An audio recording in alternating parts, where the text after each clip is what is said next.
Good morning. This is Larry coming to you live from Stevie's room.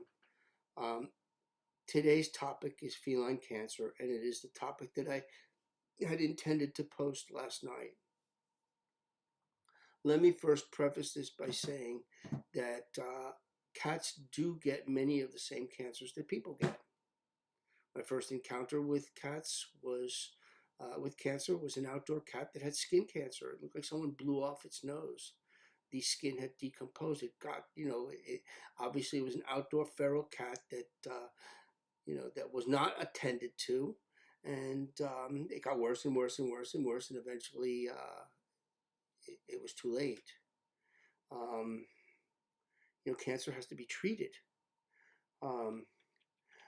if you're going to deal with this. And I'm going to tell you that the treatments that they have for cats are not very good. It's generally hospice. They do have chemo and things of that nature, but I don't want to say don't do them, but I do want to say that I have seen people do the treatments and still end up with a dead cat and a big bill and weeks of grueling treatment. So when it comes to treatment, I generally have, if the cat has a lump on its head, take it out. If it's easy. A lump in the mouth, they can't eat, so you have to take it out. But don't be surprised if it comes back 3 weeks later, twice the size. Because cancer in cats replicates much faster than humans. The average amount of time that I have found with cats with cancer is 3 months from the original diagnosis. And what leads you to even get it diagnosed is a few things. You might see a lump on the head. I had one that looked like a unicorn. Unexplained weight loss is another one. Frequent diarrhea. I have one that has bowel cancer right now. Is actually breaking the record here with time. He's going on 5 months since diagnosis. The average is about 3 months. And in that first month, you have time to love your cat every day. I mean, I know we try to do this all the time, but now you really are held to the clock. You're in that, it's like that football game in the last 2 minutes that really lasts 20 minutes. That's it. You have time to show the cat before it starts going into the real decline. And that second month it starts going into the decline, but it's still okay. It's you start noticing that things are really going. And that third month is just, you're sitting there wondering about when. And I'm using that as a rough estimate of time. It can be longer, it can be shorter. Just like with people, there's no real definite timeline. I'm giving you about an average. In my house, the average amount of time with cats with cancer is the 3 months, and the incidence of cancer is about 1 out of every 4.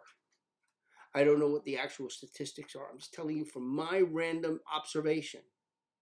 Has some form of cancer. Do I think that food may have? It might.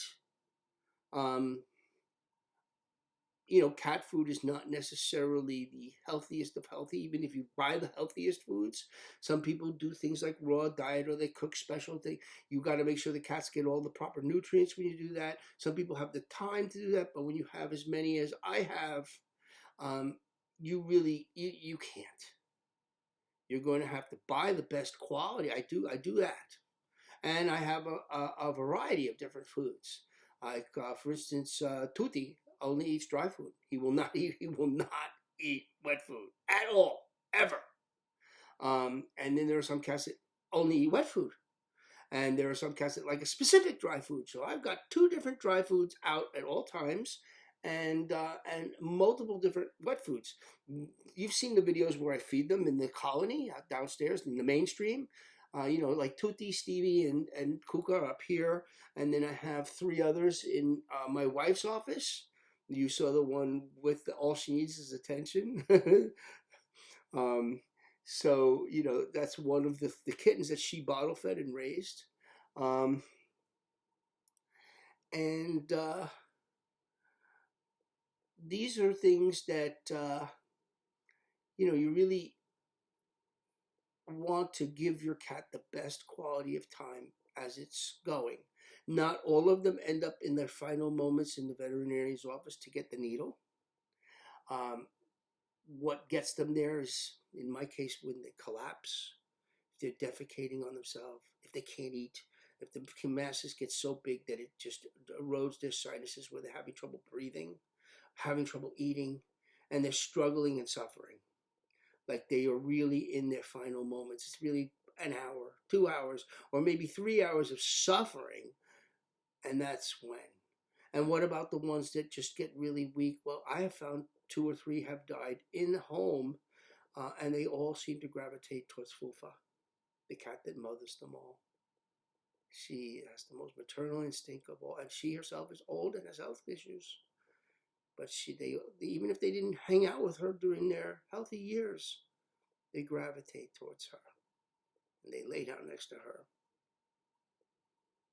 And then the morning comes, or the afternoon comes, or wherever it comes, and she gets up and they don't. And she stood with them all the way to the end. It's a hard thing. It's a very hard thing. I mean, this is not a pleasant, it's a dreaded thing. And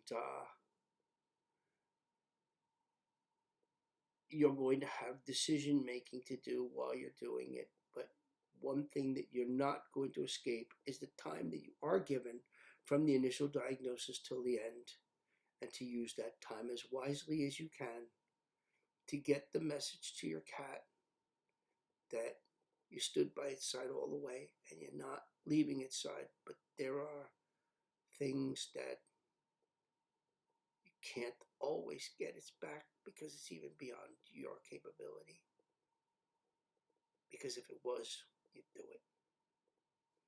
So, good luck, be safe, and hang in there with this. It's never easy to say goodbye. Okay? Thanks for listening, and be well.